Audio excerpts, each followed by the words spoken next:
La question sur l'arme nucléaire ou le programme nucléaire iranien, en fait, il y a une double hypocrisie là-dedans. Tout d'abord, on parle de l'Iran, mais le seul pays de la région à avoir l'arme nucléaire, c'est qui? C'est Israël. Israël, sans aucune transparence, sans aucun contrôle, a des bombes nucléaires. Or, Israël s'est comporté les dernières années, les dernières décennies, comme un État voyou, qui a bombardé illégalement différents pays de la région. On peut penser à la Syrie, au Liban, dont des deux pays occupent toujours une partie, mais aussi l'Irak, l'Iran, etc., etc. Et donc, ce pays-là, il a la bombe atomique, mais personne lui dit rien.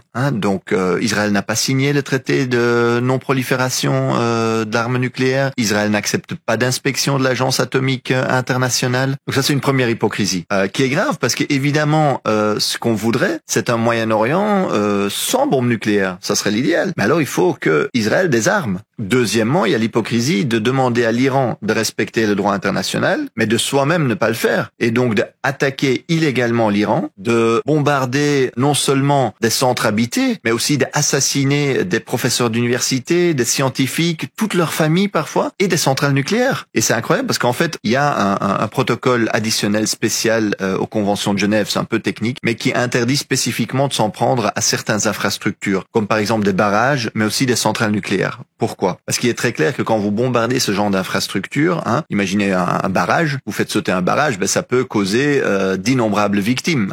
Il y a un village qui se fait inonder. A fortiori, avec une centrale nucléaire qui se fait frapper, si vous provoquez une catastrophe nucléaire, le nombre de victimes civiles n'est même pas imaginable. Et donc, on demande à l'Iran de respecter le droit international, et moi je suis en faveur du droit international. Mais les Israéliens et les Américains le vivent allègrement à travers la région du Moyen-Orient depuis, je dirais des années, mais en fait des décennies. Et donc, il faut sortir de cette hypocrisie. Il faut dire, oui, nous voulons un Moyen-Orient sans armes nucléaires. Nous voulons un monde sans armes nucléaires même. Travaillons à ça. Et au Moyen-Orient, ça commence par la pression sur Israël pour que eux, ils abandonnent l'arme nucléaire. Et deuxièmement, il faut que le droit international vale pour tous. Ça doit en être fini, terminé avec cet Occident, les États-Unis, Israël, etc., qui systématiquement, eux, violent toutes les règles possibles et ensuite font la leçon aux autres.